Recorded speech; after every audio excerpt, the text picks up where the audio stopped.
నమస్తే అండి. సో ఈరోజు సీజేపీ ప్రొటెస్టర్స్ అదేవిధంగా సెంట్రల్ గవర్నమెంట్ నడ్డా గారు వీళ్ళందరూ కూడా భేటీ అయ్యారు.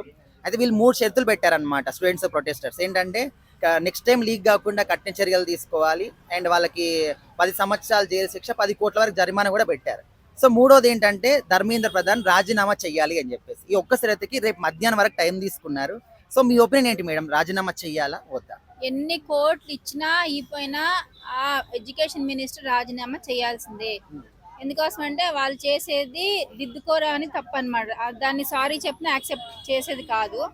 టైం చాలా విలువైంది. మేము దీనికి ఎక్స్ప్లెనేషన్ ఇచ్చేసాము స్టూడెంట్స్కి, మళ్ళీ రీ ఎగ్జామ్ పెట్టేశాము. మా తప్పు కవర్ అయిందంటే అవ్వదు. టైం చాలా ఇవాళ ఇలా ఉన్నారు, రేపు అలా ఉండకపోవచ్చు.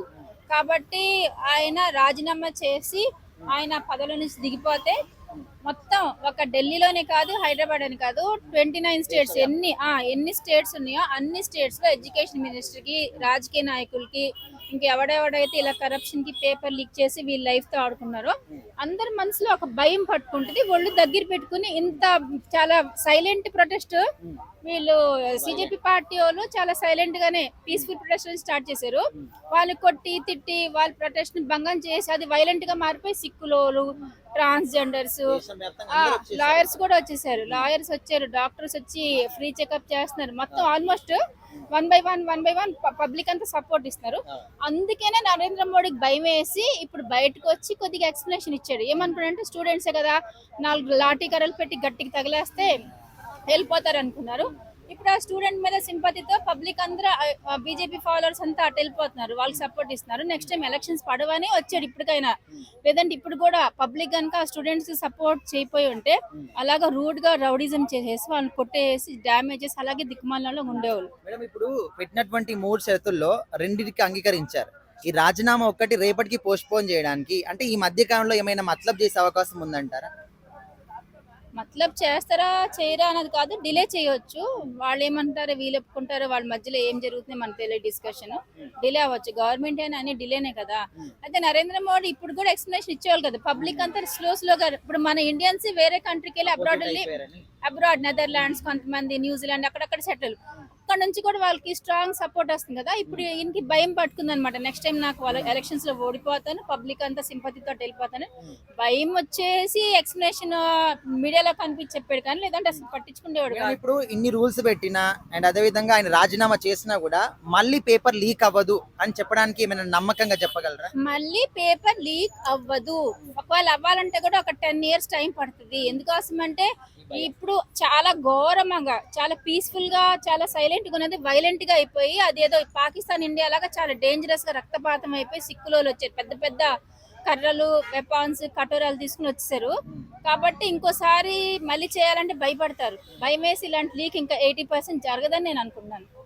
ఎందుకోసం అంటే జరిగితే మళ్ళీ ఇదే ఇన్స్పిరేషన్ తీసుకుని వేరే స్టేట్స్ వాళ్ళు కూడా లేక హైదరాబాద్, ఏపీ ఎక్కడైనా కూడా మళ్ళీ ఇలాగే ప్రొటెస్ట్ మూవ్మెంట్ వాళ్ళకి ఒక ఐడియా వచ్చేసింది కదా. ఇలా ఎడ్యుకేషన్ మినిస్టర్ని దించితే ఇలాగా గొడవ చేస్తున్నారు, ఎడ్యుకేషన్ మినిస్టర్ మీద యాక్షన్ తీసుకుంటే ఒక ఐడియా వచ్చేసింది. ఇప్పుడు అందరు ఇన్స్పైర్ అయ్యి ఏపీ, తెలంగాణ అన్ని స్టేట్స్ స్టూడెంట్స్ కూడా అలాగే స్ట్రాంగ్ గా సపోర్ట్ చేస్తారు కదా. సో 80% మళ్ళీ ఇలాగా పేపర్ లీక్ అవ్వడానికి అవకాశం లేదు. ఒకవేళ ఎడ్యుకేషన్ మినిస్టర్ ఇప్పుడు ఢిల్లీలో స్టూడెంట్స్ తరపు నుంచి ఇంకా ప్రొటెస్ట్ జరుగుతూనే ఉంది. అయితే సెంట్రల్ గవర్నమెంట్ వీళ్ళు మీటింగ్ అంటే భేటీ అయ్యారు, 3 షరతులు పెట్టారు. అందులో రెండింటికి ఓకే చెప్పారు గవర్నమెంట్ వాళ్ళు. ఒకటి ఏంటంటే ఎడ్యుకేషన్ మినిస్టర్ రాజీనామా చేయాలి. దీన్ని రేపు మధ్యాహ్నం వరకు పొడిగించారు అన్నమాట, టైం తీసుకున్నారు. సో ఈ మధ్య గ్యాప్ లో ఏమైనా మతలబ్ చేస్తారా? అసలు ఆయన రాజీనామా చేస్తారా, చేయనీయకుండా చేస్తారా? మీ అభిప్రాయం? మొన్న మనం మాట్లాడుకున్నాం కదా, ఇప్పుడు స్టూడెంట్స్ జంతర్ మంతర్ దగ్గర ధర్నా చేశారు. కానీ వాళ్ళు న్యాయం కోసమే వాళ్ళు అక్కడ నీట్ పేపర్ లీకేజ్ అయిందని చెప్పేసి దాని గురించి ఎన్నో లక్షలు పెట్టి చదువుకొని ఉంటారు. వాళ్ళ భవిష్యత్తు కోసం వాళ్ళు ధర్నా చేశారు, తప్పులేదు. కానీ మధ్యలో కొంతమంది ఉగ్రవాదుల్లాగా చొరబడతారు, దేశద్రోహుల్లాగా చొరబడతారు. అలాంటి వాళ్ళు స్టూడెంట్ని మధ్యలో స్టూడెంట్ భవిష్యత్తుతో జీవితాలతో ఆడుకుంటూ రెచ్చగొట్టే విధంగా వీళ్ళు చేస్తున్నారయ్యా. కానీ విద్యాశాఖ మంత్రి అంటే మన దేశ మొత్తానికి విద్యాశాఖ మంత్రి. కానీ మనకి విద్యాశాఖ మంత్రి అనేది తెలంగాణలో ఒక్కొక్క స్టేట్కి ఉంటారు, కానీ అతను అలా కాదు కదా, దేశం మొత్తం. అలాంటిది ఆయన రాజీనామా అనేది తీసుకోడు.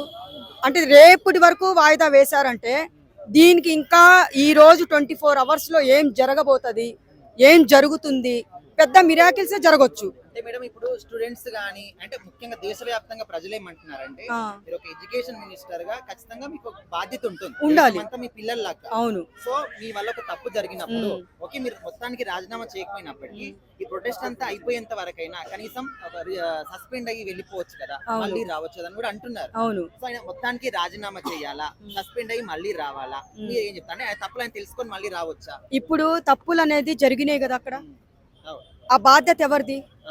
సెంట్రల్ విద్యాశాఖ మంత్రి అంటే ఆయన చదువుకున్న ప్రతి ఒక్క బిడ్డ ఆయన బిడ్డతో సమానము. అలాంటప్పుడు ఎంత జవాబారి ఉండాలి?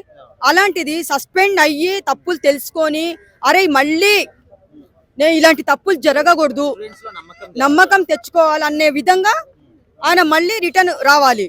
లేదు అంటే మీరు ప్రతి ఒక్కటి అంటే దేశం మొత్తానికి మీరు విద్యాశాఖ మంత్రి కాబట్టి మీరు పిల్లల భవిష్యత్తు ఎంతో కష్టపడి చదువుకున్న వాళ్ళ భవిష్యత్తు మీరు ఇవ్వాలి. అలాంటిది ఎన్నో తప్పులు జరిగినాయి. ఇప్పుడు మీరు రాజీనామా చేయాలని కోరుకుంటున్నారు. సరే సస్పెండ్ అయ్యేసి మళ్ళీ మీ తప్పులు తెలుసుకొని మళ్ళీ వస్తే మళ్ళీ ఇలాంటి తప్పులు మళ్ళీ జరగకూడదు, ఏ బిడ్డకి జరగకూడదు, ఏ స్టూడెంట్ కి జరగకూడదు. మధ్యలో స్టూడెంట్స్ అక్కడ తప్పేం చేయట్లేదు, కానీ మధ్యలో వచ్చి కొంతమంది రెచ్చగొట్టే స్టూడెంట్స్ పేరు పెట్టుకొని రెచ్చగొట్టే విధంగా చేస్తున్నారయ్యా. అది చాలా తప్పు. నేను మొన్న కూడా మాట్లాడాను. అది ఎంత తప్పు అంటే వాళ్ళ భవిష్యత్తు నాశనం అవుతుంది. అక్కడ లాఠీ చార్జీలు జరుగుతున్నాయి, చాలా మంది చనిపోయారు.